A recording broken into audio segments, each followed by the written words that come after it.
takes a few seconds for it to Yeah. appear on your Twitch. I think it's like a 5 Wow, or 6 40, second delay. 4. Oh, there we are. Okay, yeah, I don't see you. Watch now. Okay. Oh, where's my picture? Yeah, where are you, Where's dude? my picture, dude? There's a conspicuous absence What is going on? at the There we Elven go. Council there. There we go. Okay. All right. Now we're Nazgum, do you just want us to call you Nazgum? Is there a name you prefer, or Nazgum's fine. That's how everyone all knows right? me. So. Okay, that this is Mune guy. Talk 13. Is this Mune Talk No, 13? this is 12. We're on 12 right now. Okay. Mune Talk 12 is live All right. with everyone's favorite darky player. Got Nuzo in the chat already. This guy was prepared. He was ready. He was waiting for it. Yeah. But yeah, this is MUME Talk 12. Today we've got special guest Nazgum with us, which is We got him. Legendary. Absolutely legendary. absolutely. And you've been incredibly active over the last couple of days. Even there's just been logs going up all over the place. If you, well, I don't know if you winning, but certainly you dying. So, but Say hello. Say hello. Yeah. Hey, how's it going, guys? What's up, man? And so obviously we got myself, Nick, and Mike on the cast as well. And without further ado, I guess we'll hop into it. So we don't have sub-race changes this week, but we do have a news post. And essentially what they're allowing people to do now is you can choose, if you're an experienced player, you can choose what your height and weight are in your character creation. If you're inexperienced, you have to Really? yeah. Okay. I missed this. Okay. I'm coming to it Katja live. got a promotion to MW. Am I right? And I know there's a new quest, I think, with the Carpenter near Blue Mountains. Those are the big ones that I remember. So I don't know if any of those are game changing, but maybe they are. Maybe it's this is the new Balrog quest going to who knows. Wow. So what's the meta around height and weight? I feel like Nazgum would know about this. Yeah. What do you think, I Nathan? always make short characters. You what? I just make short characters. Oh, why? So, really? Why is that? I don't know. Just think it's funnier. But everyone's gonna make The humor meta. Everyone's gonna make max height characters for spears, right? Right. Yeah. Right. But is there any advantage to being fat, to being heavy? Not that I know. Yeah. Take more fall damage. Right. And do your mount wears out faster? It's Right? just I wonder more- if there's some. Maybe you bash harder or something. I wonder if there is some elusive meta about being a heavy character. That would be interesting. Maybe it's just extreme mode MUME. If MUME's not extreme enough for you. Oh yeah, when you play Dark Souls and you're the wretch or whatever, you start out naked. Yeah, you start out morbidly obese and Mew. Falling bloom, you bounce. Yeah, You go up to the second level. Yeah, but anyway, so not too much to talk about for those changes. I'm still excited for whatever they're coming out with next for the new dark changes, but I guess we'll have to wait another. Yeah, Nazgum, what do you think the orc racial changes should be? Putting you on the spot. Well, I've been bugging Jahara for goblins forever. Oh, so you want a whole new subrace? A whole new subrace. A whole new subrace. There you go. Well, I told Jahara, if the point of the subraces is to get people to make new characters or play new things, if you just give the current Darky subraces some minor bonus, everyone has lots of those characters on the dark side. No one's making anything new. It's not as exciting, but if you make a whole new race for people to pick, they'll actually level it up and make a bunch of characters. For sure, that would add more playing. Especially since there's no subraces for orcs right now, aside from there's augurs and Tark, but there's no. You either made one or the other, and there's no reason to branch out much, So what in your mind these goblins though? What would you want the goblins to be like? How would they be different? Well, I was pushing for making, because I think the Zogger side is very boring. They have no mana. They're basically more limited Tarkan orcs. They have no way to really kill people unless people choose to fight them. So I was pushing to add goblins to the Zogger side that are sort of thief mages that have no warrior. So you wouldn't have endurance or anything like that. You wouldn't have a mount still. So they'd be really hard to play. Yeah. But give them like block door, teleport, and stuff, which would make the Zoggers feel a little more like a full side. It would be sort of like their Black Numenorian partner. Like almost like a voodoo style orc. Yeah, shaman thing. I personally really like Thief Mage as an archetype, and I feel kind of sad that the dark side doesn't really have that. Mm-hmm. If you want block door and teleport with thief skills, you don't really have an option. Mm-hmm. Yeah, I don't think any of those blend together too much. One thing we probably should do before we get too deep into this, though, is just quick introduction. So, Nazgum, we're going to have you introduce yourself a little bit, how you started playing, etc. But real quick story time. My first interaction with Nazgum, and this is how you know he's like an extreme dark player. My first interaction ever with you. It was a couple years ago, and you had just started playing again, and I was like, "Hey, I saw you," and we were tracking around Bree or whatever. We found some puke tracks, and they went over to like Willow, and I was like, all right, let's go jump on Willow. And you were like, I'm not that familiar with Willow, and that like blew my mind. I'm like, what? Like, how do players not know that? And that's because you're like so deep into the dark side. I was like, wow, that's really cool. Anyway, if you don't mind, explain, maybe talk about a couple of your characters and how you started playing MUME. Sure. Yes, I'm pretty much purely a dark side player. I started playing MUME back in '97, I'm pretty sure. Love it. I was trying a few different mods, actually, and I picked MUME because at the time, they had the best setup for thieves of all the mods I tried. And I really wanted to play a thief. So, because all of the other mods don't have any delay on any of their abilities. So if you want to like backstab someone in another mud, it's just instant and it feels less interesting or strategic. But MUME has that like tick, tick, tick delay where you're waiting for it to go through, or they might move or they might search you.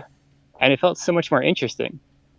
So I kept with this mud, and I made a lot of thieves pretty much nonstop from the beginning. Most of them were garbage until I rolled Nazgum, because you had to roll your stats back then. Yes. And he ended up having really high strength, which I thought was interesting because at the time, most people seemed to think that strength influenced your backstab damage. So I was like, okay, this is going to be like a really hard-hitting thief I can run around in.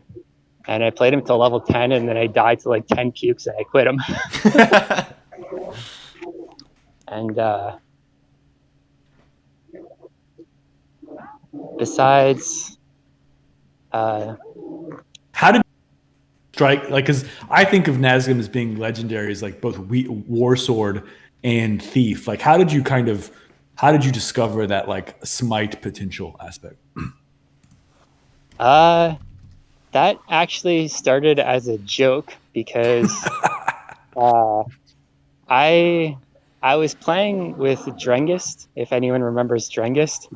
He was a very skilled warrior who was very scary. He would kill people in the open all the time. And I grouped with him a lot. And whenever I would follow him and we were trying to chase people down, he would make fun of me because of my pierce damage and say, like, I'm not contributing. I do tickling people. So I started carrying a war sword, and then I practiced it. And I realized after you backstab someone, it's only like one hit with a war sword to kill them. So I was like, oh, this actually works. New meta unlocked. And, yeah, pretty much. Just as sort of a joke. And I was like, oh, this is good. So I kept going with it.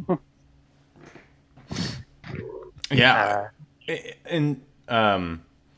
And recently, have you still been playing mostly Thief, or have you been messed more with Shamans, etc.? Yeah, currently my account is like about a third of characters that are all just different versions of thieves, like a thief mage, a thief priest, a warrior thief, shaman thief. And then the other third is all Dark Oath characters. And then I have a third of kind of normal characters. Yeah, weren't you were pioneering some like Dark Oath Warrior BN or something, right? Yeah, I was trying anything to make Dark Oath interesting. I was trying to find some way to play with it that it felt like a fun skill for me. But I didn't like it on Thief because I don't like pure BN Thief. So I was trying to find a different way to play it. But nothing's really clicked so far. Fair enough. Well, it's interesting. Mike, you've played around with Dark Oath quite a bit. What have your thoughts been on? Yeah, I mean, it's interesting because like in the very first episode of the podcast, which I guess was 12 weeks ago or 11 weeks ago, which feels crazy now. Crazy. But I was like really pumping up Dark Oath and I really enjoy it. But I think actually there's been some criticism of it. I think maybe some of that actually is coming from you, Nazgum. I can't remember. But one interesting criticism of it is that like if you play with Dark Oath, first off, the stats are a little difficult and like even super experienced thief players, they design their character level to get to level 21 and they find out that their Dark Oath stats are not good and it's really frustrating. So there's sort of a weird thing there. But one thing that's happening a lot or a criticism that's commonly voiced that I feel like is that if you're playing a Dark Oath thief, it's really, really oriented around crossbow, but the metal cased bolts are so valuable, you never want to use them. Like unless you find yourself like blocked in a do or die fight, you basically you're always holding back those metal case bolts. You never ever want to, like, you never just want to spam around or shoot those in the open or try to poison them and shoot them in the open because you're so insanely precious in the game. And so that's like massively holding back kind of the play style or fun of that. And I've experienced that too. Like you get a thief, you get Dark Oath. It's really, really fun to play PvE, like to go to just like cruise around, stabbing stuff, healing, shrouding. It's really, really fun. But then when some PK shows up, you're like, well, I don't want to lose my bolt. Shit. And so then you just like, you just try to pierce people and that doesn't do anything. But I don't know. What is your take on, what's your kind of, probably the resident Dark Oath expert in the game at this point? What is your kind of critique of it, Nazgum? Well, I tried to look at what you could do with it, and I kind of argued with Jahar. It really doesn't feel like a thief skill because it gives you protection from locate, but a thief doesn't care about that. You're not grouping, you're not riding unique mounts, you're sneaking, you're immune to locate anyway. So that feels more for a mage with like a speed or charmies that might, or some portal group or something. And then you get Shroud on kills, which also doesn't feel very thief, because if you sneak, you don't really care about Shroud. So the only really interesting part from it is the heal. And so I tried to make a character around it that would use that, because if like I talked to a lot of the BN thieves that made it, yeah, Atkas and Mira, like my thief and everything, everyone only gets it to around like 88, 90 if you're a thief, because the stats don't make sense for a thief. Right. But if you try to make a war mage character or something like that, like, yeah, you'll get to like 112%, and it's so much better. It triggers on like every mob, and it gives you the heal every time. So, interesting. Do you think if the base stats were changed, if there was some sort of, or maybe just like the practice curve was changed, so like like we didn't increase the max percentage, but we made kind of the curve a little less steep to approach that max percentage, so even people with like kind of off stats could still get it higher. Do you think that would materially improve overall playability and using it, or it just, you think just some more fundamental changes need to be made? Well, to me, I feel like if you look at Black Numenorian as a race, they don't have warrior. So giving them skills that sort of mimic warrior stuff feels weird. They should be encouraged to be the magic using race, because that's what they're primarily are. And because of the mana regen deficit, it's against that basically. Right. So I feel like pure BN thief shouldn't even really be a thing, because if you make that, the only thing your character can do is backstab someone or run away, which is really boring. You have no pierce, you have no attack, you have no parry, you have no way to fight anyone.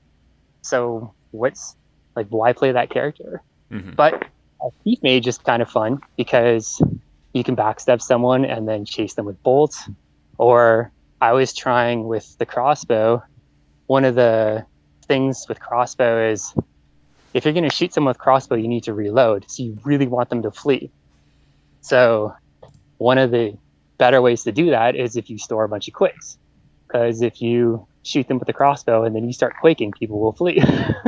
Then you can reload easy. You don't have to flee yourself or try and escape and get a bash or something. So Thief Mage seems like this version of Thief that BN should be, and I felt Dark Oath should try to support that rather than punish that. But so like the mana regen part that's negative, I really didn't like, because I tried it on Neareth and it's like, well, I can play this, but it's worse. So then I'm just playing it for fun. My character's worse than using it, but. Yeah, Crichton suggests in the chat maybe instead of Shroud, you could have like a temporary OB boost or something, perhaps. I don't know if that fixes the problems, but yeah, Shroud does seem like a kind of strange side effect. Well, the 10 dB is not, I mean, certainly in PvE scenarios, the Shroud is nice sometimes. Like if you're in Moria or you're in Mirkwood or something, the Shroud, it's material. It's not totally useless or anything. So but I guess I do. Yeah, I guess maybe kind of the emerging consensus around Dark Oath is that it definitely is fun in the sense that it makes your session a bit more dynamic and your character can get hit points back. But I guess it doesn't. Or actually, Nazgum might be curious. Do you agree with the following statement? Dark Oath adds some interesting fun, but does not fundamentally increase overall like BN Thief in the meta, right? Like there's probably not much that can really happen with BN Thief that couldn't happen before, apart from like obscure scenarios where you get lucky on the kill hits and you get some cure or something, but it doesn't really evolve the meta, right? Is that accurate? Would you say that's fair, Nazgum? Or? Yeah, pretty much. I mean, it gives you more moves, so you can run around more to backstab someone or run if it fails. I think the skill is kind of fun playing it on non-thieves though, because you can trigger it with spells. So I would play like a warrior mage with a war sword and charm with it, and you can use magic missile to always secure it to keep healing yourself. And you gotta be quick. You can tank with it if you go like wimpy with metal and an engraved sword, and you keep getting heals, so it makes you like a little bit more viable as this semi-terrible BN tank for fun, not really for practical purposes. Yeah, I could see a scenario of that working if you've got like 6 group mates and you're walking through Moria and you're doing like Eastgate or something where you just have a flood of constantly dying mobs. But if you're doing big like solo, like if you're doing a classic 3 or 4 man group and you're just walking around killing cave bears or something, like I don't know if you'll be healing quite enough / fast enough. Yeah, it's not enough normally, but it's kind of fun if you play a character like that. But it doesn't feel too useful. It definitely gets into some interesting situations. Mike and I think, went up against you in Caravan not too long ago, a couple weeks ago, and it was definitely a close fight. It led to a lot of interesting situations. But you tend to have like a propensity to try off-meta things, because you're also the one who's kind of pioneered any use of Black Breath, which, for all intents and purposes, was completely dead. And I don't know, would you consider it powerful, or you just think it's fun to use? I honestly think it is my strongest character, and no one will believe me even enough to try making another character like it. I'll tell Sindane and Zud and Shocker and all those guys, this character is awesome, and they won't even try it. They don't believe you at all. But I think the character is actually really powerful. So, And so, what is your strategy then behind it? What makes him so powerful? the thing with using like Arachne itself is pretty powerful, but as a thief, it's annoying to get it because you can't kill gray spiders by yourself. So as a shaman thief, you can kill gray spiders by yourself and get tons of Arachnia really easily. You have removed poison to clear it. But Arachnia isn't very good if you hit someone who's full moves with it. So if you bash someone and Black Breath them and then Arachnia them, they're usually in a lot of trouble. And Black Breath is pretty good because it doesn't trigger Wimpy. So no one can flee out of a bash once you get it going. You can precast it.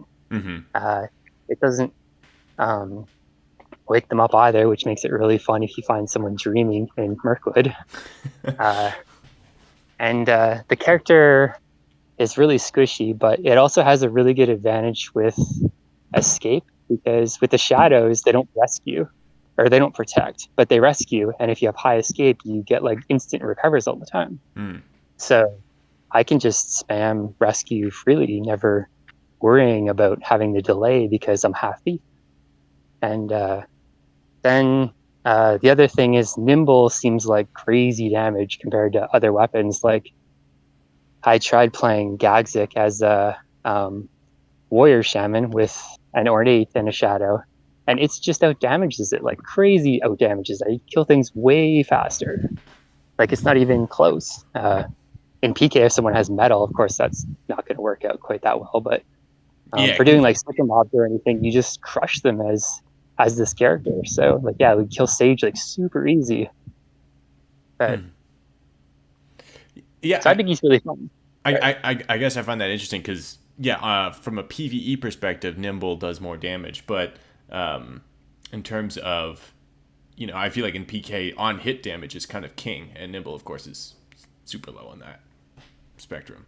Kind of, although as that character, you get sort of the benefit of both types of damage because you're usually going to run with a Dreadful. So the Dreadful has the slow, big, heavy hits, and you have the really quick, fast hits for something like a caster with armor spell up or something. Oh, true. That's a good point. So do you think that Black Breath is in a good place right now then, or it needs some tweaks?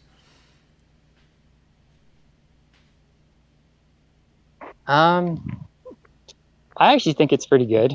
Wow, that's a hot take. That's a hot take. It's hard to have a character that's useful for it. So if you play like a pure shaman and you Black Breath someone, you can't really finish them or do anything. So they just walk away, or it doesn't do much. And it wasn't useful at all until like level 50, because Black Breath just like level 17 or something, so it wasn't even min mana until around then. What levels it's at now?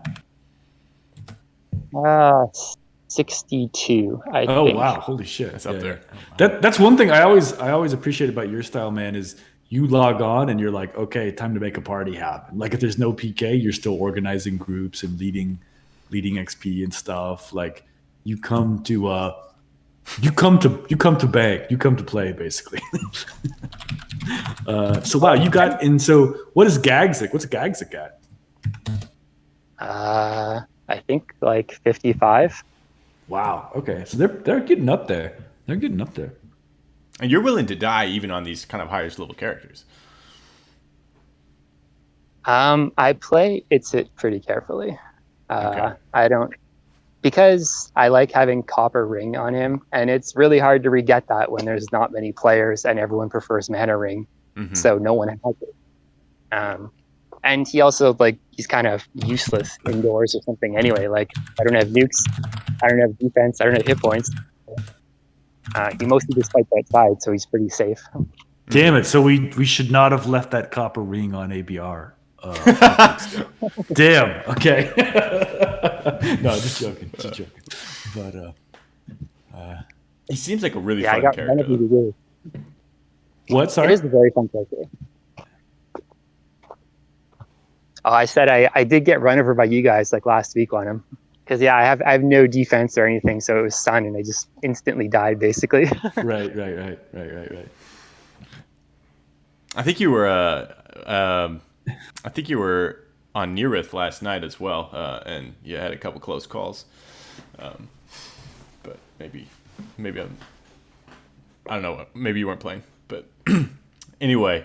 So there's been a lot of talk recently in terms of balancing the dark side of the war. What are your thoughts on that? Do you think they're in a good place? Are they underpowered? How have you felt about the war? The dark side will hate me, but I was bugging Jahar to buff Pukes. What? Oh! cut the tape! Cut the tape! Yeah, we're gonna have to edit that out. Yeah. Yeah. Why? What is your rationale for that?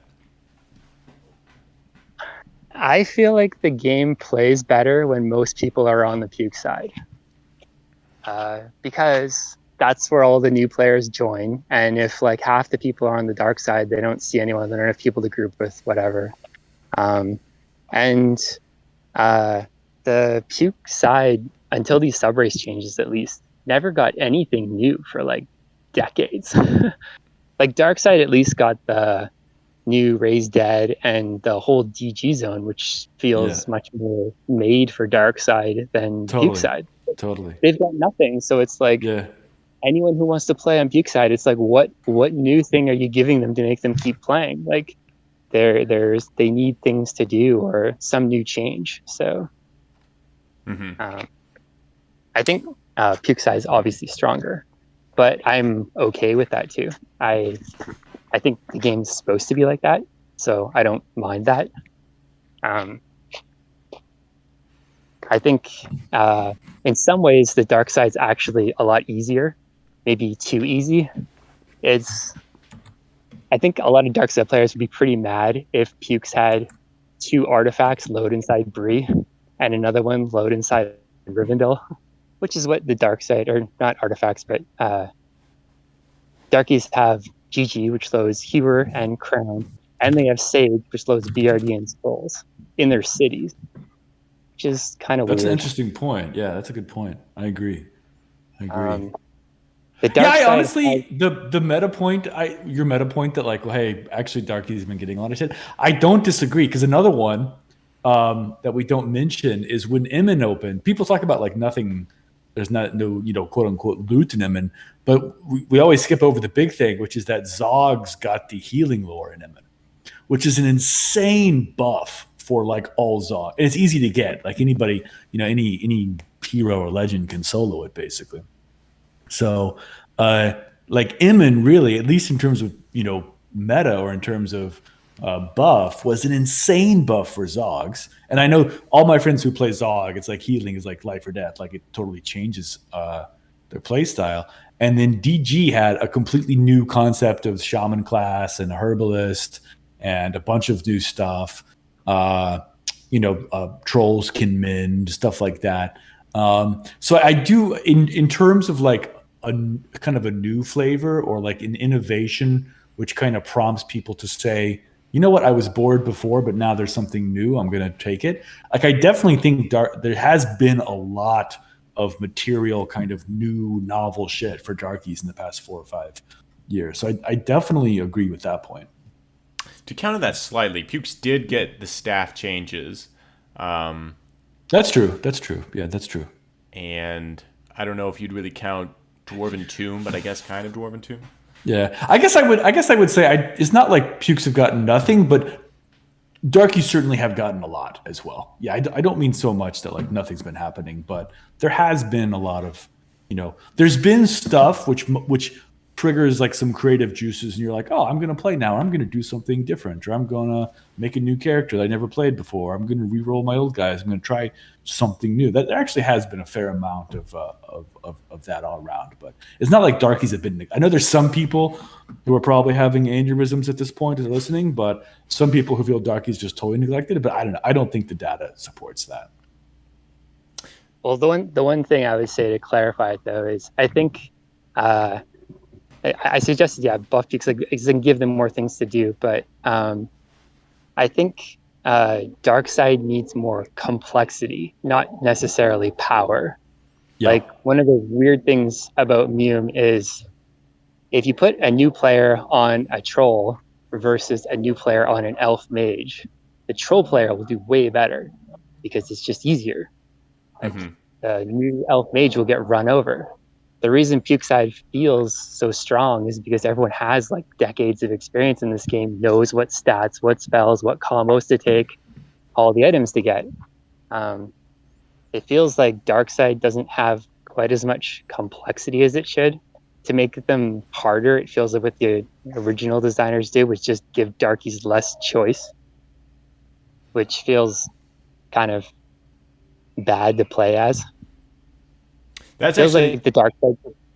Sorry, it feels like the dark side they have more options and they have to do more things to overcome your disadvantage to then win, rather than just you have less stuff, so you suck more. That's a phenomenal point because like there's so many, especially combos on the Puke side, which are they're min maxed to the absolute max. You got every single conceivable way people can buff that character. People are trying to do on the Puke side, but really on the Puke side, that's probably not what their focus should be, at least not for newbies for certain. But experienced players would love to do that stuff. They do love doing that stuff. So if you could make it so that you could max out, just completely max out a darky character with like the quests in Fangorn, which give you +1 con or whatever, and then you can get this extra thing, you curse this from this area and you bring it back. Basically, you add a ton of complexity, so it's a lot more of a path to get to the strength of a Puke, but you can get up there. That sounds exactly like what an experienced player would really, really want to do, whereas, yes, that's a great observation. maybe that's how we fix bears. We just make them way simpler. And trolls more complicated? I don't know. Is that a thing? Remembering back when before you took your hiatus and then you came back, remembering back maybe 20 years ago, you did some pretty just incredible stuff with game mechanics, and I always loved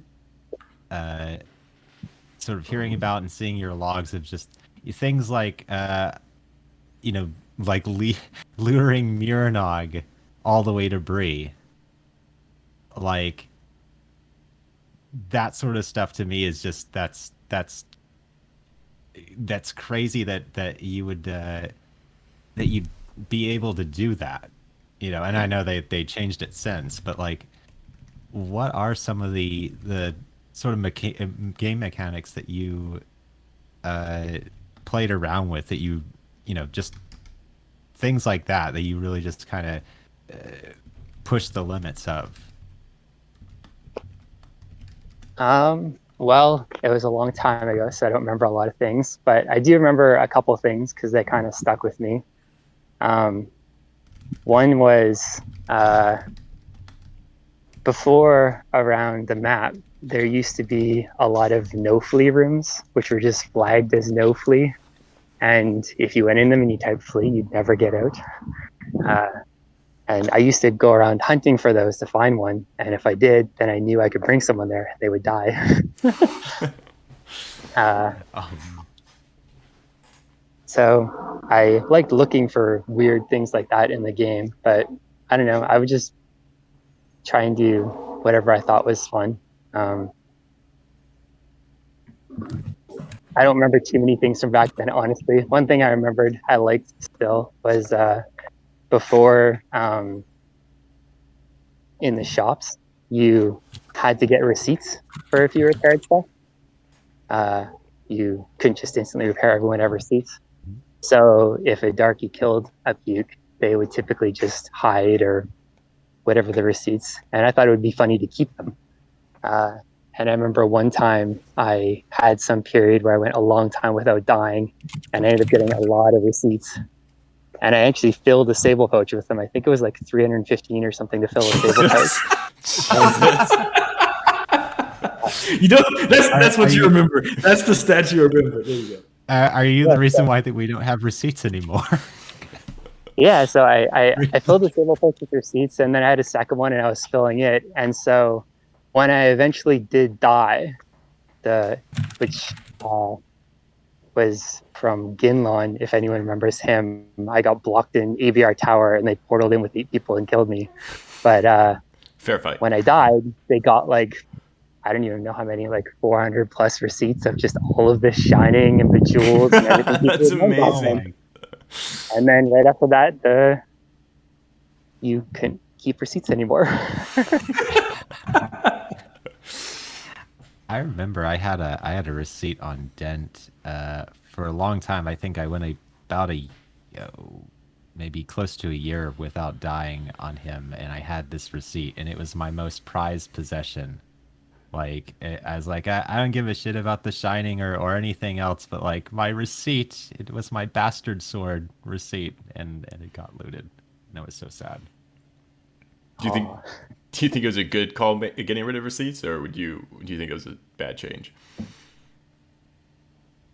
Sorry, is that for me? Yeah, well, anyone. Yeah, I think removing receipts is probably good.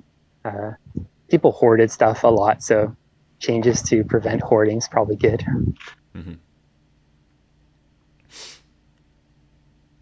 What changing gears a little bit, I'd love at some point, I don't know, Peter, whenever you talk about it, the ads, right? You ran a big ad campaign. Was that 2 years ago now? 3 years ago? I can't remember, but in recent memory, right? Let's say a couple of years ago. You coordinated that, ran all that. I'd love to hear about it. Like, what did you learn? What were your takeaways? Any insights? Was it a huge pain in the ass? Like, tell us about it. That was amazing, by the way. Yeah, thank you. Thank you for doing that. Absolutely, thank you. Yeah, thanks. Well, I thought it would be a good idea to try, and people seemed interested in it. And I had some experience running ads for my own business, so I was like, yeah, if people want to try this, let's try it and see what happens. I kind of used it a bit, thinking to myself, like, well, I'm making my own game. I can use this to see how promoting another game works as well. So I figure I'm getting a bit of knowledge for my own business from doing this too. But I don't know. I just thought it was a good idea. But so how effective do you think it was? Like, what were the things you took away from it? I'm not sure. It was a little hard to tell how effective it was because the MUME website couldn't track how many, like, if someone came to the MUME website, we couldn't track what they did. So we didn't know how many of those people actually came into the game.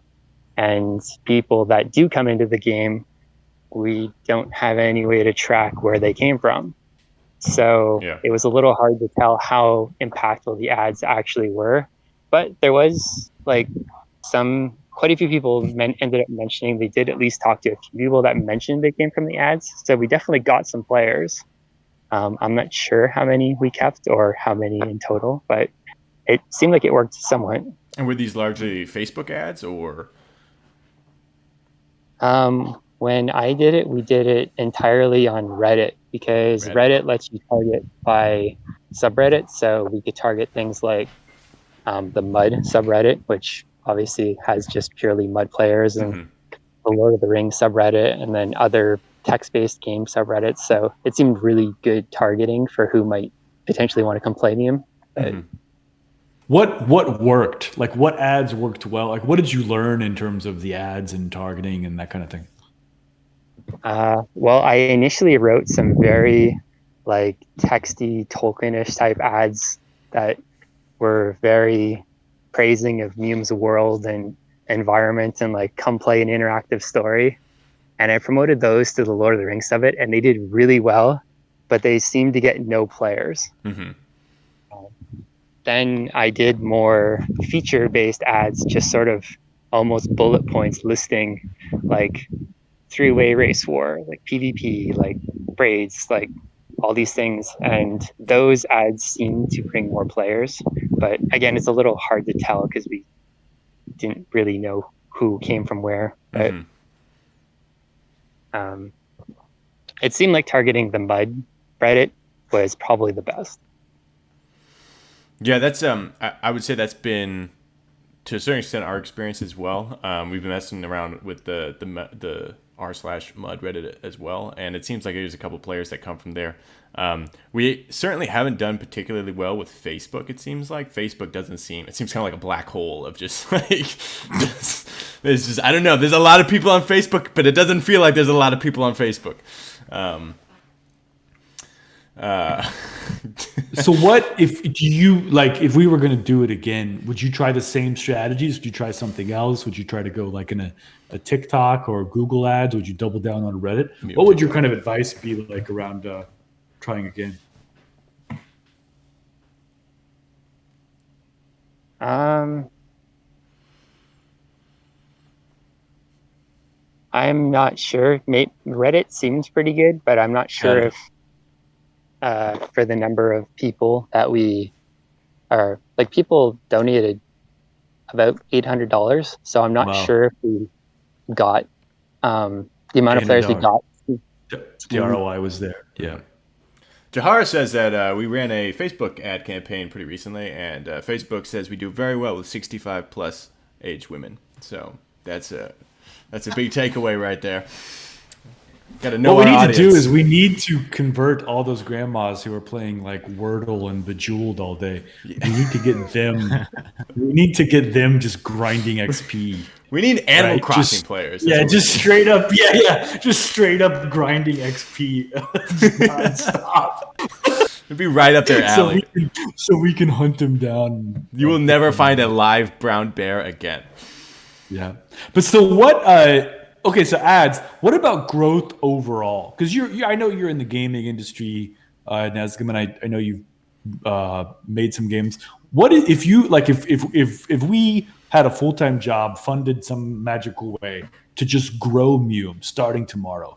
What do you think? What would you recommend? What do you think we should go after? To be honest, I'm surprised the game's not dead. It's kind of interesting that MUME is now growing because I followed the stats quite a bit this year, and most other MUDs are not doing well. Right. Basically, all the MUDs got a boost from COVID, and everyone went up there. And as that started to fade away and people returned to normal life, all the MUDs dropped. So it seems sort of expected that most of those players were coming back because they were confined at home, and now they're going to go away, and there's just not that many new players looking to play a MUD. So it seems really hard. Like, it's basically a dying industry, and you're trying to promote a game in that. I'm surprised how well MUME's doing. It's pretty awesome. It's hitting like 50 players a week right now. Mm-hmm. I'm not sure how the best way to grow it further would be, other than probably most people playing MUDs want to play with other people, and a lot of MUDs are just always dying, so people from those MUDs go looking for other MUDs. So if MUME can maintain a player count and people find it, then we might attract a lot of refugee MUDers coming to look for a new home. But it seems really hard to get new players because there's just so many other games out, and a text-based game doesn't seem too appealing to most people, probably. I think the mapper is a really cool thing for it, though, because that makes it much more visual, especially compared to all of the other MUDs. The mapper is such a cool huge. Feature. It makes it look so modern. Yeah, mapper's amazing. I actually have an early hot take. This is an extreme hot take, so I'm just like throwing it out there. I think MMapper should be renamed to the MUME Client. And I think the website should say, download the MUME Client to play, or if you're an advanced mudder, you can, bring your own existing client. But I just think we should go, I think people should think, in order to play MUME, you go somewhere and you click download, and that thing you download is MUME, the MUME client, the MUME game, whatever. Like trying to explain the whole MUD client and game proxying games proxying map server, I think is too much complexity before someone even gives it a shot. I mean, it's a beautiful piece of software. Jahara and everyone has done amazing work on it. The client in there is pretty decent, I understand, although I have not used it. And, like our boy Kazagrin and other folks are just using the client built in. Like it's fully self-contained. Like, why don't we just say, this is it, this is MUME, download this to play? I have wondered before, like, you have mmapper is pretty sure it's GPL2, right? And then you have something like 1010, which is probably the most maintained console-based client. And I've wondered before, like, if you actually took just the engine of 1010 and integrated that into mmapper, you could have a pretty feature complete full client mapper in one program. But there's already a client in there, right? Yeah, I don't think it has triggers or I'm not sure. I've never used it. Pretty sure it does. But it's enough to get started, right? It's enough to get started. So I've been messing with it a lot recently because I mean, if you look at my screen right now, it actually takes a lot to put all this stuff up here. It's actually kind of a pain. There's a bunch of whole windows that are happening. And one of the nice things about modern games is you click one button and you're in the game, as opposed to, like, I'm sure how you guys play. You have a client and you've got mapper, so it's at least two programs you got to open, at least. So recently I've been really lazy, so I've just been using the mapper client, and yeah, it does not have actions, but it actually has multi-commands, so you can chain stuff together with the in-game alias targeting stuff. You can make targeting alias. Like, honestly, you have pretty much everything you need. You can't do substitutions, you can't use variables, and you can't have actions. But for 90% of the people who just want to log in and play, that's not a big deal. That's for and especially first-time players. Like, imagine you go to MUME.org and it says MUME is a blah, blah, blah, blah, blah. Download MUME to get started. And that link, which you click, that downloads mapper and the client. You click, you open, you install it, bam, you're right there into MUME, right? Like, I just feel like, what do we say? I'm going to go right now. What do we say on MUME.org? Blah, blah, blah, blah. Create your own, a MUD, a retro MMRG, ready to explore, play now, which goes to the web client. Oh, no, actually, you click play now, it says playing MUME. There's 3 ways to connect from your browser using mmapper from your browser, blah, blah, blah. Why not? Like, what if on MUME.org, we literally just had download MUME to play, like download now to get started. Also, shout out to Jahara for rewriting the website because it was looking very, very old for a very, very long it's beautiful time. now. Yeah. No, we need to do a weekly. Every episode, we need to have the Jahara appreciation. Like the way we do hot takes, we need to have the Jahara gratitude moment. Well, yeah, he's done a lot. Like it looks great. No, it does. But I think that Nick, that's a phenomenal point as well, though. Where I don't think that the problem that we struggle with is like features in MUME necessarily, or client features. It's not like new players are like, what? You can't do triggers, I think that the problem is our presentation. It's a modern world, and MUME is an old game, but it looks like an old game. That's the problem. It looks like one. For instance, with Mapper, if it's a beautiful program, don't get me wrong, but if we just like spruced up the way it looks, I'll bet we would have a lot more players. Because this is a constant thing that happens. So a player will log in and then they'll quit immediately because they're kind of looking around. They're like, this doesn't look very together, I don't know. think those are script kiddies with bots that are port scanning and just brute forcing commands and then quitting. I still think that. You think so? I don't know. The All Russians. the people that are like just sitting in Mandos. Well, I mean, my server's hit with these sorts of things constantly. I love to look at the log files and see all the countries coming in. But I think I swear it's just all those people that just stay in Mandos. It's just bots, I think. Well, I mean, Hold on, just one. Yeah, just to riff on this, because the hypothesis I have is if you start playing in the map on the web client, it's great, but then you lose it. Like you close that web browser, there's nothing on your computer, and it's just it's gone. You have to bookmark it or remember MUME.org to get back to that. Yeah. I just feel because Mapper is so strong and it's universal, it's cross-platform, just really pushing for it's like mobile apps. You want to get the mobile app install, so like I just feel like really pushing Mapper client download, and maybe even change, I guess the icon's already an M, but maybe change it to say MUME or something. And so you install it and you play it again and it jumps right back to where you are and the mapper saves where you are. Mm-hmm. I don't know. I think from some of the stats what we've chatted about with Jahara and stuff, I think the actually biggest hurdle we have is just coming back for the second session. That's it. I think people just do not like people. They start, some of them, a lot of them bail in Mandos. Some people get out of Mandos. They go around. They kill some butterflies and fallow deers. Maybe they buy a longsword or something, and then that's it. We never ever see them again. Like I think we have. I mean, I don't know the actual numbers, but I wouldn't be surprised if we have something like 70, 80, 90% attrition. Or inversely, only 10 or 15% of players only ever come back for a second session. And I just think having an intuitive, feature-rich, a beautiful map, a visual map, downloaded, installed on their machine, I think would bump that up and ease comprehension and just be so smooth, I think. I agree with you, and I don't think it'd be very difficult to rebrand Mapper into, as you say, the official MUME client or MUME viewer, whatever you want to call it. I mean, you have something like Second Life, right, that has a bunch of different viewers, but I think they have an official one. I don't know. I didn't play Second Life, but you have games like that where I think that you definitely could brand map or something like that, and people get the concept of, oh, I download a program and it connects to the game. It's like how most games are played. Right. So I think they would Exactly.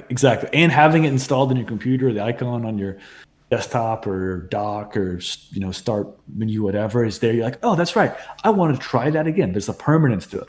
Because one thing I realized is, Dwarf Fortress or whatever was a text mode game forever. And recently they have been building a more graphical UI to it, or maybe it's already launched. I know they're going to put it on Steam. I'm not sure the exact timeline or the status of where it's at, but they've been building it's essentially like a friendly cartoon graphics version of what they used to represent with the ASCII art in Dwarf Fortress. And I'm like, man, MUME already has that. Like we're already there. We already have the beautiful thing. So we're already like the thing Dwarf Fortress is trying to do, or maybe they just recently have done. We're already there. I don't know. I mean, there might be a legal thing where we can't put ours on Steam. I don't know if we can actually ever put the Mapper or the MUME client on Steam. Maybe like some legal shit with Tolkien or whatever. But at the very least, just having a fully self-contained download, I think and pop that above the fold. MUME.org. MUME is explore the world, 30 years, fight the war. Click here to download. I think there's no way that could hurt our growth, basically. Yeah, and Nazgum, actually, you posted a kind of like a preview of Mapper itself on the r/mud, and it seemed like it got a pretty good response, did it not? Seemed like it. I think packaging Mapper as MUME's official client is probably a good idea. Some of the bigger MUDs do that. They have like an official client you download, which has everything set up, and it just, for a new player, it seems a lot simpler and probably retains people better. So Jahara, go to work.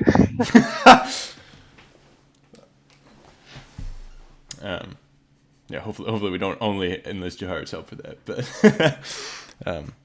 but no, that's an excellent point for sure.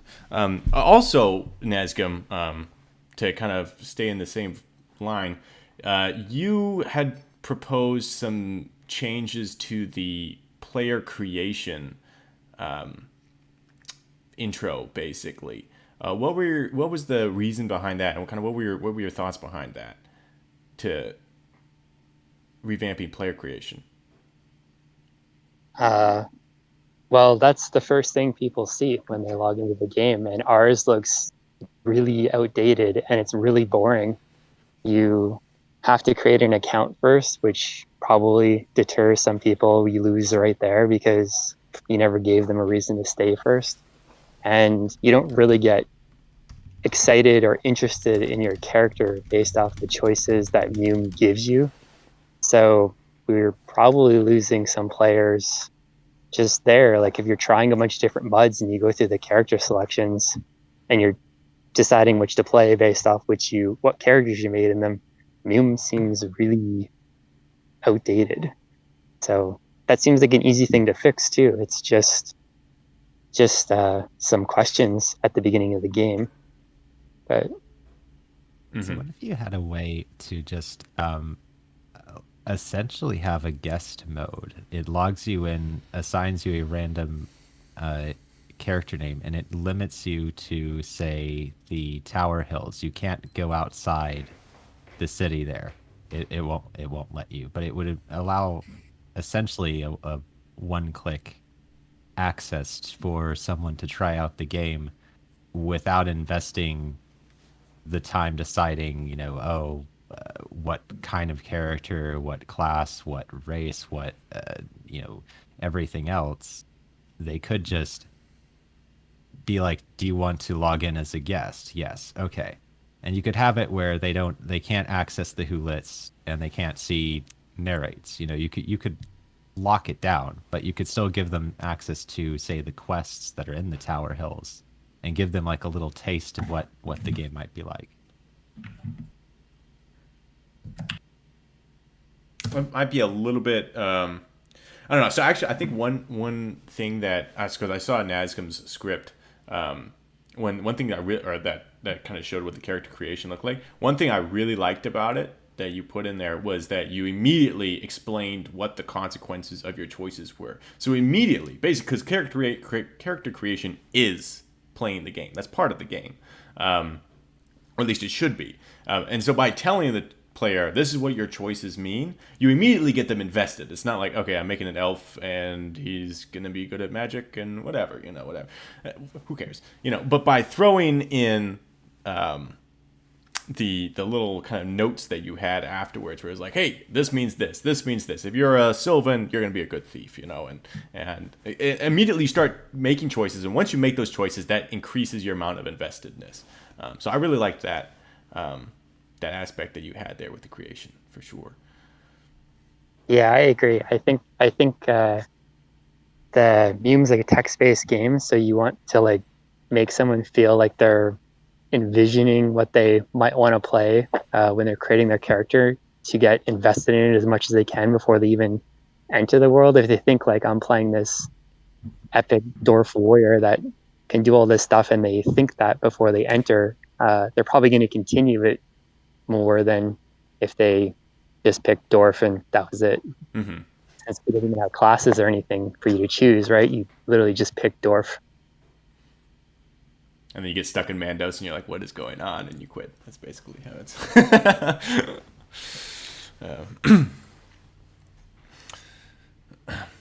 Nuzo is saying a new player tutorial mode where they get dumped into a raid on a city. That does sound pretty fun, I'm not going to lie. Ooh. The videos and podcasts should shed light on the game. Definitely would like to figure out a way of making the videos tie more into explaining the game for newbies. We're still working on that, but it's easier said than done. So we're working on it for sure. Yeah. Have you had any experience with any of the newbies, Nazgum? What do you mean? Like, have you run into any in your prowls, or even on Darkside?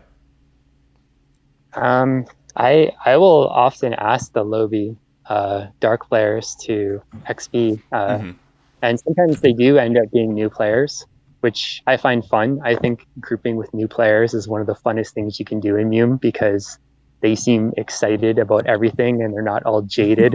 Yeah, they're like, wow, there's a ghost here. Wow. That's actually the thing I like most about playing on the Duke side, is you have more chance to interact with new players and bringing them to like Moria or Eamon or something is really fun. But because I mostly play dark side, I don't see as many newbies as other players who maybe play Puke more. Also, so Luku77 had a question for you, which is that one of his favorite aspects of MUME is he likes doing XP sessions on Puke with like a group, like of 3 or 4 people or so. What are your opinions on Darky XP? Because this is one barrier to some Pukes wanting to go over the dark side, is that there's not a lot of groups, doing that stuff. So, yeah, what are your thoughts on that? I actually personally find there's more Darky XP groups than Pukes usually.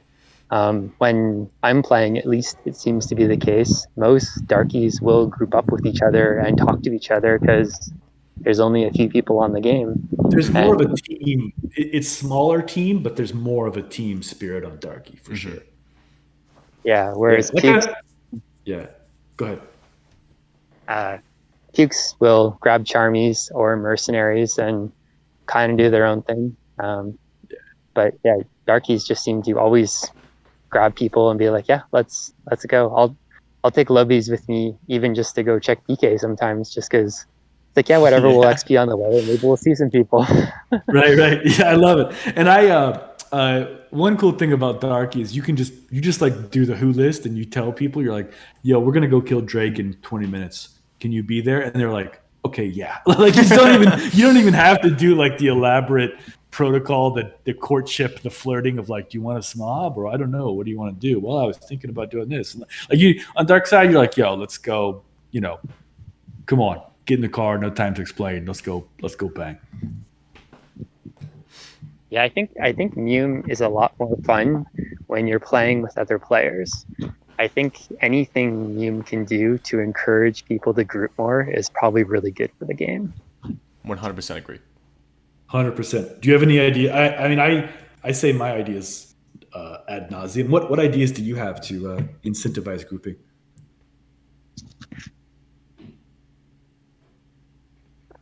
Well, they could nerf Charm.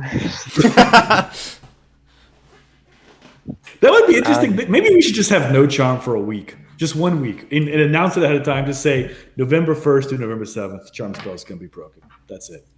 And just deal with it. Just accidentally break it. Yeah. Well, so what about do you have any ideas for like what you could, besides getting rid of Charm, any other ideas of what you would find more fun? Like what would make, actually, here's a good question for you. Here's a good question. What makes grouping bad? Like, why do people not group? Well, I write Jahara a lot of posts, but I wrote a few posts to Jahara on this. One was travel points shouldn't be penalized for followers. I actually suggested completely removing the travel point system. I think it's garbage for the game. It's like if a player has to leave a group to go grid walk a 4v4 zone to get TPs to progress their character, I'm not sure why this system stays in the game.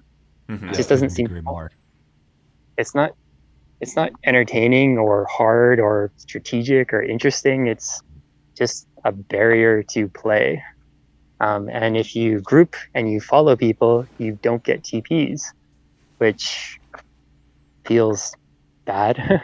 And it's demotivating. Like even for experienced players, me and a bunch of other people, like you try to, it's like you want to play your character, you want to group with your friends, you want to go do stuff. I mean, at least they got rid of the XP cap, or you know what I'm talking, the reduced XP or whatever. They got rid of that, but it's like travel points. I had like several characters I just didn't want to play because they were several levels worth of XP ahead, but stuck in travel point hell, and I just could not be bothered to go and walk around fields and grids, and it's just boring. Yeah, one of the counterpoints the chat is making here is that there are more effective ways to TP. Like you can obviously follow rivers, and you can go to those special rooms that are high yield rooms. I think though that the point that is consistent across no matter how you do it is most of it's just running around someplace you've already gone and regenning a ton, which is like all right, so yeah, But TP, nobody knows that shit, man. Nobody knows that shit. Only true. hardcore decade burnouts like us know that shit, right? But we're all like there aren't a ton of young players. I mean, I know a lot of us started when we were, in our teens or maybe even before, and it's like most players don't have an unlimited amount of time. You only have, you know, maybe a couple hours to play in a session because it's like everyone is married with 3 kids, a dog, and a picket fence, or whatever, and it's like we have this limited amount of time, and they want us to go and ride a boat down a river for 20 minutes. Like that's not worth my time. It's not worth anyone's time. and actually, Well, sorry, to your point, Beetlejuice, who is Kazagrin, one of our prominent newbies, he actually, I think he just hit hero level. He just was mentioning that now he's running into the TP block as well, so he doesn't know what to do about it yet. What I Yeah. suggested for it, which seems to tie in a little with grouping more, was if the point of travel points is to encourage you to like run around the world and stuff, then what they could do is delete travel points and nerf all experience you gain by, say, 30%. And then while you're playing, every zone you go to gives you some bonus to this that shows when you type info or stat. So if I walk to like 5 different zones, it now says I have like plus 12% to all XP. And so as I'm walking around, I keep getting bigger bonus to experience, which encourages me to go to more zones, roam around the world. And then if you had a system like that where you're getting a bonus to XP, you can apply it to other things. Like you could get more XP with more people in the group. You could have more experience when there's like they want to do like a special event for MUME to promote it or something. It's like, hey, log in this weekend. And then there's +20. what I like about that, there's no incentive to ever leave the group. You're not in a scenario where you're like, okay, guys, sorry, I have to bail. Like it always sucks when you got a good group, which is so hard to get, and you're just like rolling around, doing stuff, having fun. And then someone's like, okay, I hit level, I'm going to go TP. And you're like, God damn it. So if there was something like you're advising where it's more like a kind of a fluid choice where it's like, okay, we're gonna go to Dunland now to get that kind of exploration, territory bonus to our XP. Then kind of the whole group gets it, or at least it's more kind of like natural and intuitive for the group instead of just one person randomly going and being like, I'm gonna spam back and forth. And they already track where you visit because you have the achievements command and shows like areas that you haven't visited yet. So we know that they're already tracking each character, what areas you visited. I like that idea. Yeah. Which actually, I guess since we've all been kind of doing hot takes a little bit early here. Actually, no. All right, so what do you think is a good group size, though, Nazgum? Like, are you suggesting that we should have 4-man groups running around, or do you want 8-man groups running around? I think any groups is better than a bunch of solo players running around. So I currently, if you group up with like 8 people, you don't even get XP. Yeah. It's a waste of time. You can't move. You can't get XP. You can't PK. It's actually way more effective to be PKing with 2 than it is to be PKing with 7. Team doesn't really have the players to have a lot of 8-person groups roaming around anyway, so there probably wouldn't be that case. But I don't know. I just think that they should promote anything to encourage grouping. Like Rogan was saying that too. He wants his fellowship stuff added, and I think if they did all that, they still have to nerf charm though, because even if you do that, currently charmies don't take experience. So if you're a solo player roaming around killing stuff just as fast by yourself, you're going to do better. So then if that's the most optimal path, why won't everyone still just do that? See, that's where I disagree a little bit. I don't necessarily think you have to nerf charm, but my counter to that is this is actually something I've been thinking about for a week, which is going to be my hot take, but then we got on this anyway. But essentially, is I think that grouping should be, with the more players that you have, should be vastly more rewarding than being solo or XPing. Like you should, the idea of going on a Bree raid with 8 people and getting like 100k XP an hour, to me is stupid. That's dumb. You know, you should be rewarded out the ass for that. Like you should be getting 500k an hour. You know, it should be insane. You should be getting the movement region, the movement. You know. Requirements that where you have to like walk really slowly. I think those are too harsh. And quite frankly, this is a super hot take. This is super hot take. Okay, I'm gonna get booed for this. I'm gonna get booed for this. Super hot. I think if you are a solo or a semi-solo, like 2 or 3 players, and you run into a group of 7, then you should immediately probably almost die. Like your moves should go to shit, and you should have a real struggle getting away from that. Why is that? Yes, is that super imbalanced? Yes, it is. But what that does is then it means that, okay, in order to roam around, we want as many people as possible for protection. And it encourages big groups walking around. And it's also a lot more realistic in the sense where, like, right now I would rather be running from 7 orcs than I would from 2 orcs. I think that 2 orcs are way more dangerous. And in, the books, that's the exact opposite of how it's supposed to work. If you're running away from a horde, you're totally dead. But the point is that encourages, like, okay, well, it's not just for XP. It's also for freaking safety. We should have big groups. Right now, you're safer in a small group than you are in a big group, So what you're advocating is kind of like, it's a little bit like orcs in a group have a buff of OB, but you're actually kind of, instead of a buff, you're actually kind of advocating for a puke side nerf of that. So like if 7 orcs walk in your room and you're on puke, there's some extra nerf, like you flee less, or it's harder for you to flee, or your panic is going to be worse, or like or no something. void. Like there's some like overrun. Like you can imagine there's a status flag in stat command that says like overrun or swarmed, exactly, or something, like which is what happens when you get surrounded, and that causes you some negatives, basically. No void should destroy your move regen, basically, so that you're encouraged to stand and fight. It's not like, okay, well, we're just going to run around forever until someone, whatever. It's like, okay, well, we're going to fight this out because this is our best option, and then we have to run. If we absolutely have to run, we can try it. But it wouldn't be no void kills your move regen all the time. It would be if there's like some imbalance, like you're saying, like if that's it. Because otherwise the attackers are going to get their moves fucked too, right? Well, yes, but you're saying that's good. I see what you're saying.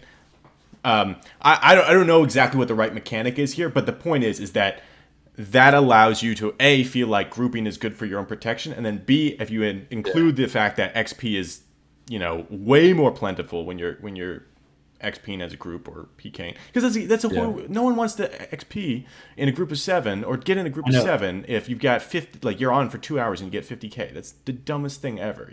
You should be getting serious rewards. Plus the lag, the delay, the exactly. Lag. It's just a huge pain in the butt. No one wants to do it. And I used to lead around I used to lead around more than 6 people. There'd always be like a person like who couldn't assist, but we'd go into like areas where, like we do things like we'd raid knock, or we do whatever things where you could go and do those dangerous areas and get unique XP.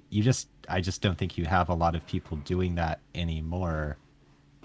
I don't know. Like I never had a problem with huge groups like that. You just have to go where there's really good XP in that. There's not a lot of places like that, though.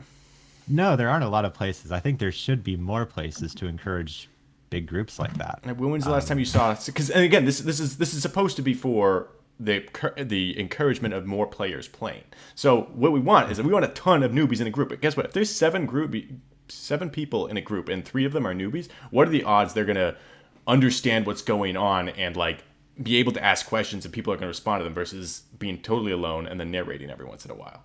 You know, we want them in groups. Yeah, I agree. I agree. So it sounds like what you're saying, Peter, is you want there to be something in the game such that if you're alone in Rivendell and you need to get across the mountains, you think to yourself, I better wait until I have a group. I think that's a good idea. Yes, I do. I think Right? That is something, it's basically like you want, instead of just like solo spamming everywhere, you want people to think it will be better if I travel together. Exactly. The fact that you can spam from Rivendell to Ingrove across the mountains where the orc caves are, and that's incredibly safe, is stupid to me. That should be dangerous. You should want a protection squad if you're going to go do that. Yeah, I agree. I mean, I think it's the devil's in the details, and there's a lot of nuance there. But yeah, it definitely makes sense that like, actually, here's a question. Probably maybe some nerd in the chat knows this, and I'm a nerd, by the way. Does the number of enemy players in the room affect your ability to flee, even if you're not engaged with them? Like what? I think yes. I don't know. So you're saying it's harder or easier? Does it have any effect at all? I mean, I think the number of people you're engaged in melee with affects it for sure. But just like if you've got enemies in the room, does that affect it?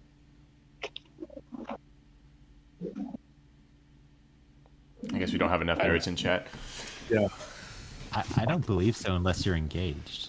Like I don't. Yeah. Okay. Which I think that would be a really cool game mechanic to add, because when you think about it, if you're surrounded by a bunch of people, exactly, friendly or enemies, if you're surrounded, your movement's going to be hampered. Mm-hmm. Exactly. Yeah. Exactly. Well, might as well. This is hot take time. If anyone has any hot takes, it's the time. I got a huge hot take, dude. I'm so stoked. I got the hardest hot take. I got the hottest take of all. No. Let's go. Let's let our illustrious guests go first. Yeah. Nazgum, do you have a hot take for us? Or? Sure. Cut moves in half. That's it? Jesus. Damn. I don't disagree, actually. It'd be fun. That'd be another fun, like, for the following weekend, we're going to cut moves in half and just see what happens. I think that'd be fun. Maybe, yeah. Not just to play Black Breath. Oh, yeah. Not biased at all. Your Black Breath would become... it would become a God mode character. Skill would not change. It would still be... Yeah, exactly. Yeah, sure. God mode character. Nick, you got one? Go. Well, it's nothing about anything we've been talking about today, but just I reached into kind of my bag of little pet peeves, I suppose. I think that in PK, sleep is way overpowered. I think it's perfectly fine to keep it like it is for mobs, but I think when used against players, the fact that you can just like sleep someone. Oh, you mean like in a 1v? Yeah, I see what you're saying. Yeah. Anything like they're out for 10 plus minutes. That's it. Yeah, it's insane how powerful it is. I think it's overpowered. So I think that I'm never a proponent of nerfing things. I think we should have something to negate sleep in PK that players could do, kind of like how we can carry around antidotes for potions or whatever. Like we should have something that maybe shortens the time that sleep lasts on you, because you shouldn't be able to, like, especially if you're talking about it from a role-playing perspective, there's a lot of people fighting around you. How are you sleeping through that? Yeah, exactly. Maybe honestly, maybe sleep just shouldn't work on players. Maybe that's the simple solution here. I don't know. I think it should. I mean, I don't PK, but I think it is useful in PK. I just think it's kind of overpowered in PK. You know, it's like I would shorten it to something equivalent to blind. You know, maybe twice the length of blind, but I mean, I wouldn't get it much longer than that, because it is really crazy though that you can sleep someone for 10 plus minutes. Yeah, that's pretty wild. Even if nothing happens, that's just a huge waste of time and annoying. Oh yeah, people just sleep you and run away just because they want to be jerks. Mm-hmm. All right, Peter, you got one? You already went. I kind of already went, but you go first. Okay, this is a big moment. Everyone is going to remember where they were when they heard this hot take. Nerf charm. It's huge. It's huge. Okay.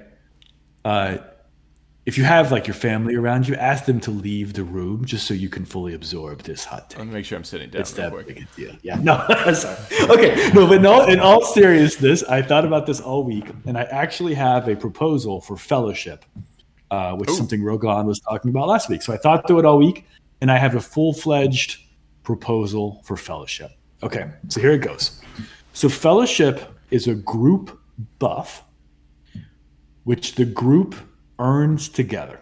Okay, so you've got to have somebody with leadership, and I mean like high leadership. Like let's say 75%, right? Like you must have an Aragorn or a Gandalf or a Thorin, from a leadership skill standpoint to even have it, to make it possible.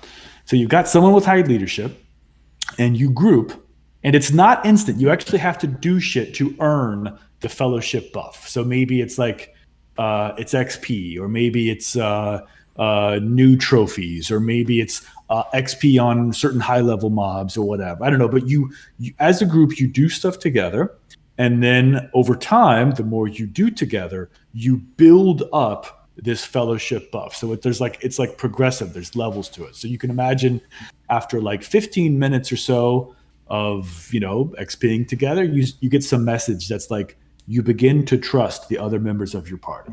And then after like 30 minutes, it's like you feel a strong bond forming. And then maybe like after an hour and 15 minutes or an hour and a half of XPing and grouping together, then you finally get kind of the max level with some cute message like, your confidence in your party, your confidence in your fellow travelers is a light in the darkness, something like that. But so there's levels to it, right? It's not just a binary on off.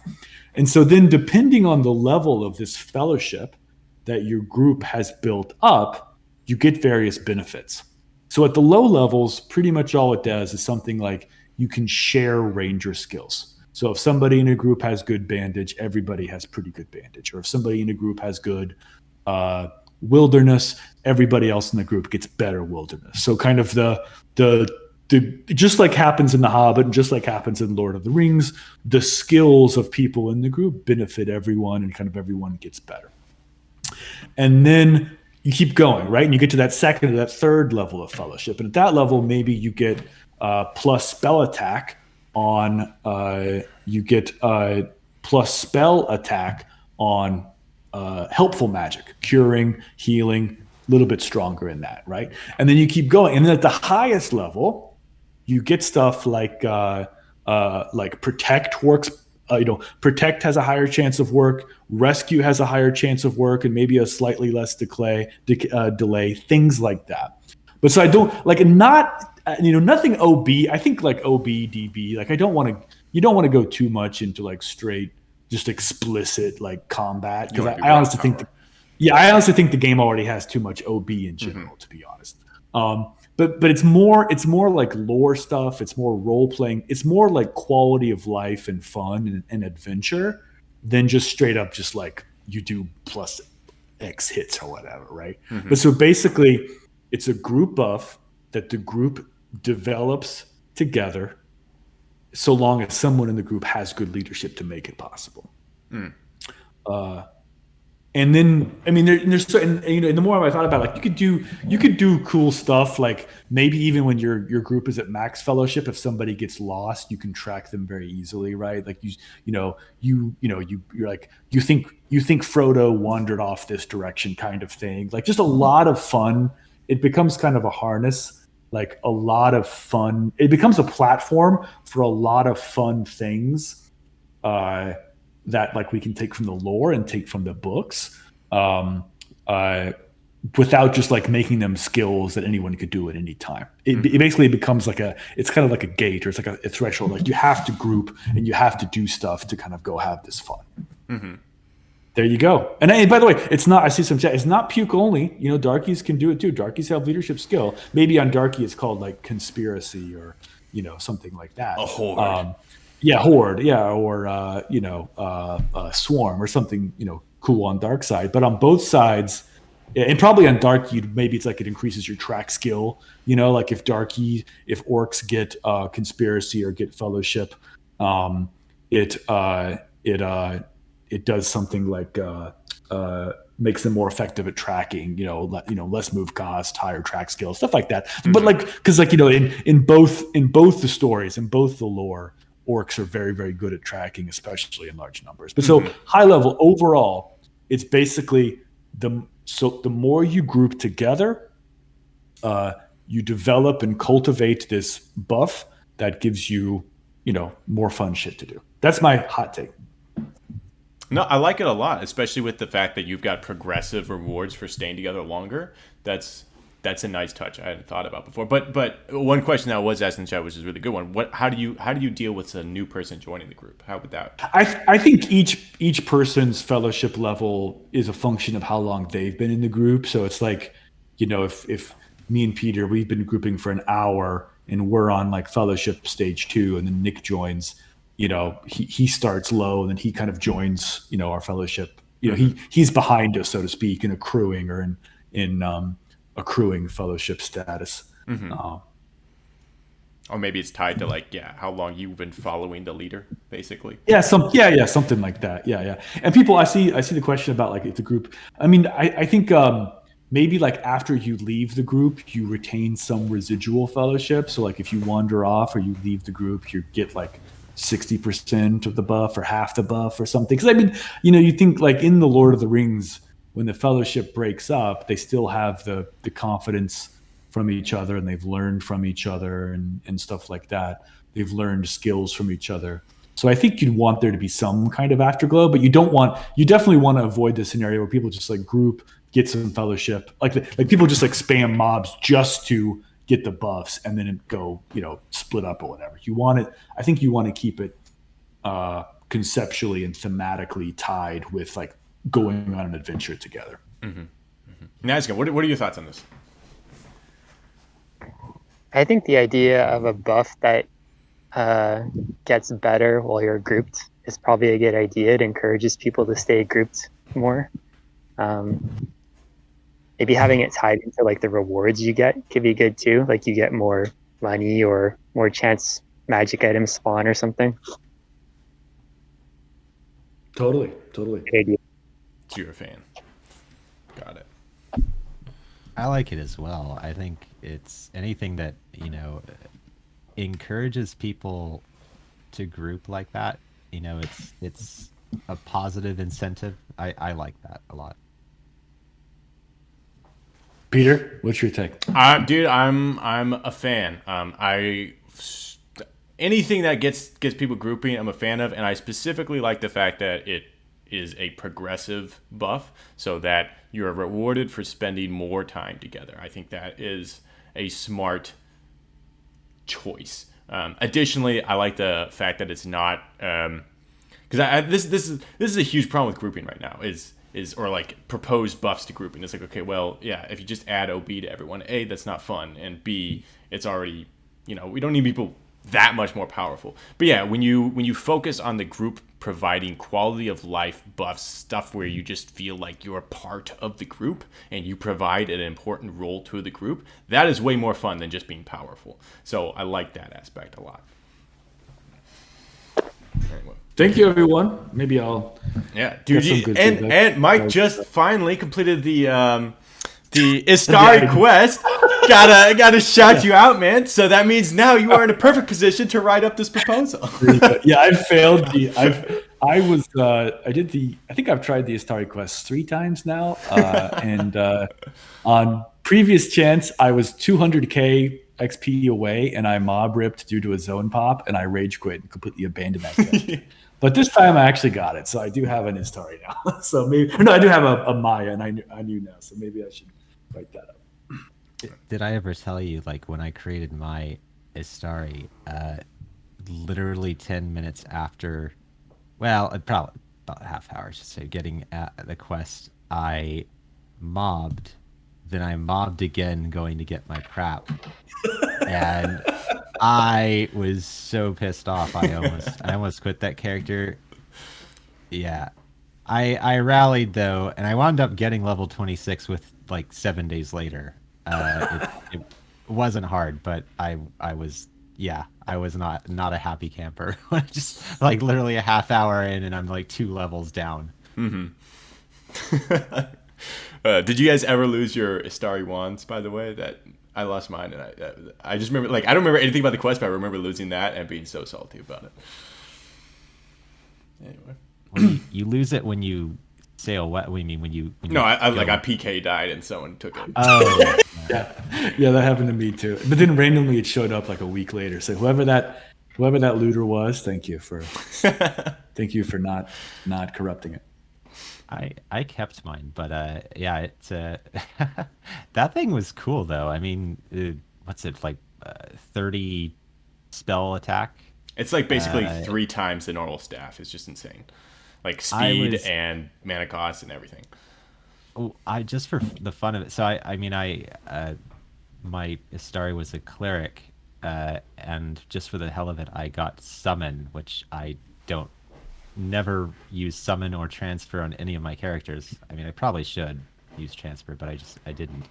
So just for the hell of it, I got summon, and I was just summoning things from the far ends of the world into Bree, and it was quite fun. And then they randomly had a mini Bree raid, and there was a BN with some live orcs, and I went into a legend home in Bree and just summoned that BN's live orcs away. It was great. And apparently the BN died shortly after, so I like to think I was contributed to that. I don't know. Instrumental in the war effort.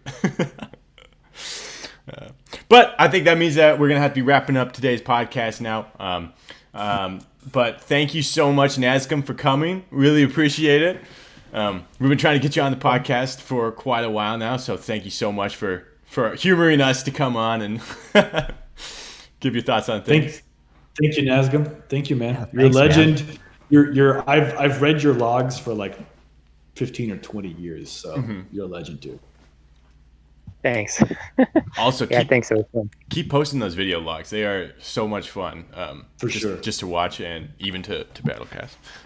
But as many as you pump out, people love them. Cool. Thanks. So modest. All right. All right. Well, thanks again. And I guess we'll see everyone next time. Mike, you got a closing for us? I'd be like, thanks for joining us on MUME Talk. Peace out. Nice.